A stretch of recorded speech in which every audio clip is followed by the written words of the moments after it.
Hello mga kababayan, nandito naman ang steering vlog.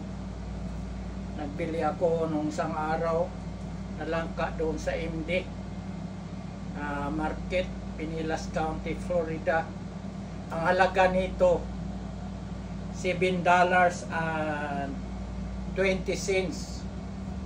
Nakabalot ito mga kababayan na langka kasi ang buo nito mahal eh. Ang pound, ang buo na $1.99 a pound, niya malaki, mga 20 pounds yata, 20 make it. So ito na lang ang binili ko, ang nakabalot ng silupin. Binabalot nila dahil kapag mabalot ng silupin, ma-preserve siya ng matagalan. Halimbawa, kayo may mga langka dyan sa Pilipinas, kapag gusto niyo medyo matagalan, slicein niyo, baluyutin niyo ng silupin tulad nito. Kahit isang linggo yan, hindi nabubulok. Ilagay mo sa ref o sa labas pa, okay lang. Ito ngayon, pinili ko, hinog, pero double purpose ito. Tanggalin natin ang silupin. At tapon mo yung silupin, ihiwain.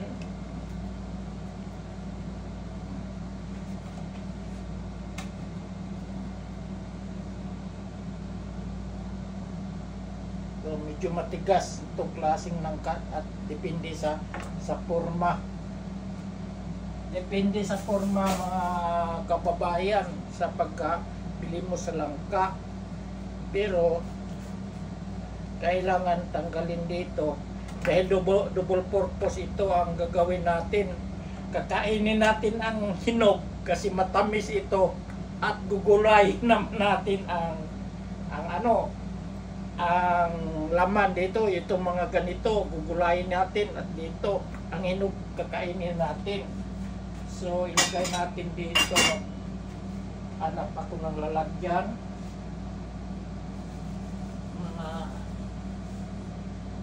Kababayan, dito ko ilagay. Dito ko ilagay itong lalagyan natin. At saka medyo may lagkit, yung sa Bisaya patagok. Kapag wala kayo ng glove, may gloves naman ako dito, pero hindi ako magamit ng gloves. Magkamay talaga ako. Lagyan natin ng konting oil ang kamay natin. Yan, konting oil, igano natin parang hindi dikit-dikit, at sa paghugas medyo ito na punasan tingkote. Ito na mga kain, ganunin natin.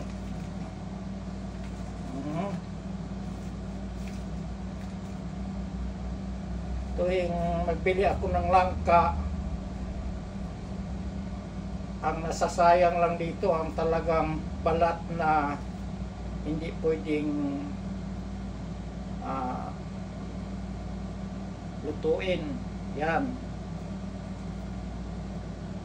ganito, tanggalin.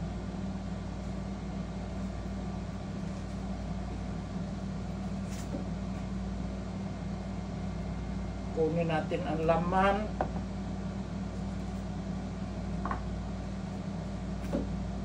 At ang buto nito, pwede rin halo natin sa gulay. Itong buto, yan, pwede rin halo yan sa gulay. So, yung langka ninyo na hinog dyan, hindi yan masasayang. Ang sarap sa gulay yan. Talagang nagustuhan ko pa ito. Gugulayin. Lagyan nyo, haluan ninyo ng tuyo. Yan.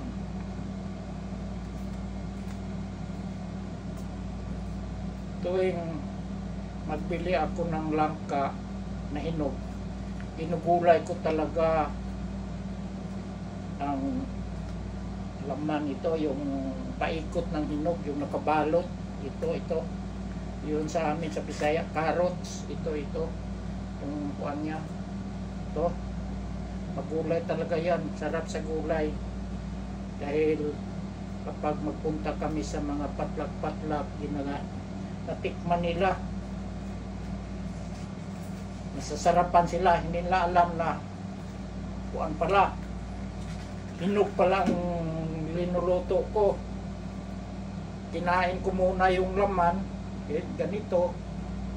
Kunin mo lang yan, yung paisa-isa na yan. At gugulayin naman ang natira ng hindi mo kinakain na hinog. Kasi ito, hindi naman ito matamis. Ito. Pero masarap talaga yan kapag magulay. Ganon.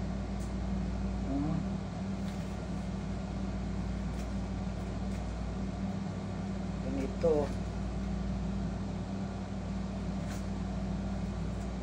So, double purpose. Kahit magbili ka ng langka, ito $7, 20 cents. Kapag magulay mo, mas lalong doble ang purpose to. Nakakain ka ng gulay at nakakain ka rin ng hinog. Kasi ang iba nito, alam ko noon, mas lalo na sa Pilipinas, maraming langka, tinatapon lang nila ito. Pero kapag malaman ninyo pala na masarap gulayin, baka hindi na ninyo tinatapon. Kaya nga sinasadya ko ito kasi ang iba hindi marunong nito, hindi nila alam. Magaya rin nila. Makatulong rin sa panahon natin ngayon. Mas lalo na mahal ang bilihin, mahal ang anuman, makasip tayo. Tapos itong balat na to, itong buto na to, kapag gusto ninyong halo sa gulay, tanggalin lang ninyo ang parang balat sa buto na parang matigas kunti. Dahil matagalan ka man pagkain kapag hindi mo tanggalin. Pwede rin ay lutuin mo kasali yan. Pagka magkuang ka na, tatanggalin rin doon sa pagkain mo na, pero medyo matagalan ka, mas mabuti tanggalin mo. Pero ang iba naman niluluto ang buto kasi masarap naman ang buto niya, lulutuin. Ito.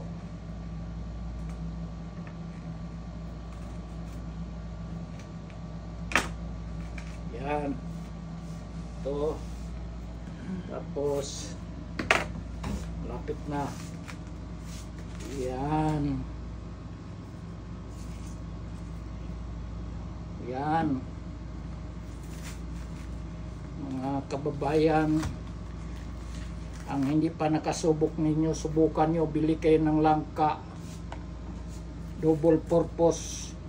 Konti lang ang masasayang sa mga langka. Kasi nakita ko noon sa Davao, ang sayang pagkatapos kain, tapon lang kaagad. Kahit dyan sa bangkiruhan, hindi nila alam na sarap pala gulayin. Ito, sarap to gulayin. Kung anong halo mo, haluan mo ba ng tuyo na medyo makapal, o dilis ba, o sardinas ba, na kuan kita yung halo mo nito. Ito, ipon mo yan. Tapos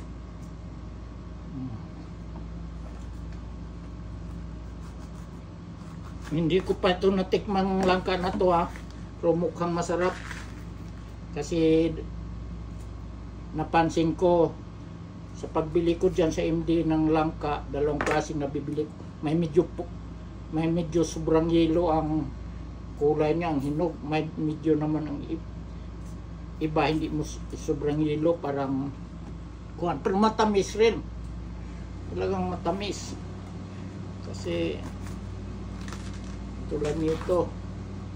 Oh. Ito hindi ko pa natikman. Tikman ko ha, kababayan. Ito. Tamis. Tamis talaga.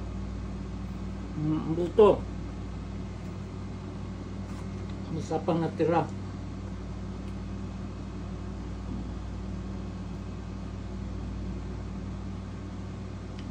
Ganun yan. Tamis. Sunod-sunod. Ito ang tanggalin natin. So kapag gusto kayo magtanggal, ganunin lang, hiwain. Yan.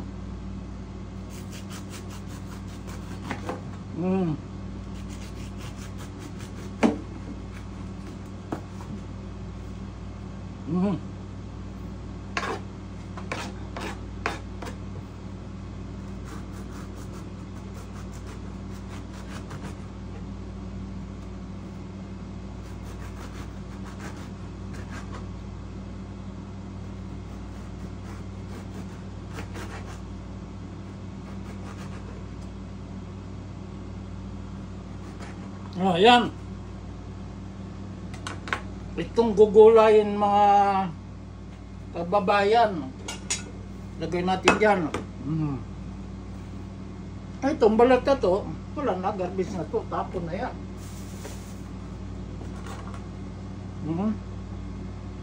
Bakit yan gano'n natin pag-slice? Madali man lang tanggalin.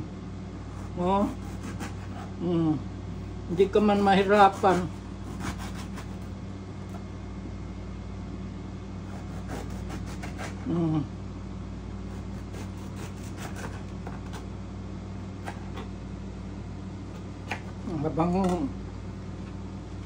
Habang nagagawa ka ganito, kasi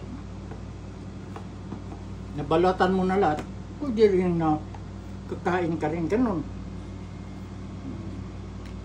Diba?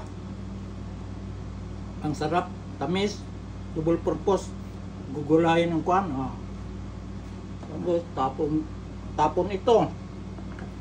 Dito lang natin itapon. Yan.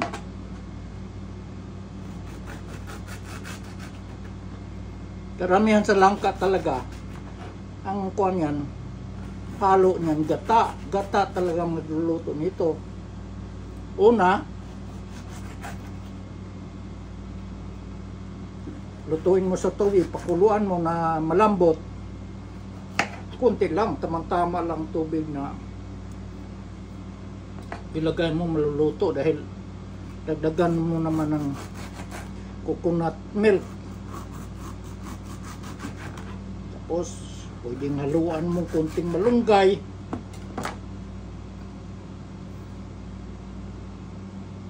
Pero ang kapartner nito mga kababayan ko talaga, yung tanglad. Ang partner nito, liman mo ng tanglad, 2 pirasong tanglad.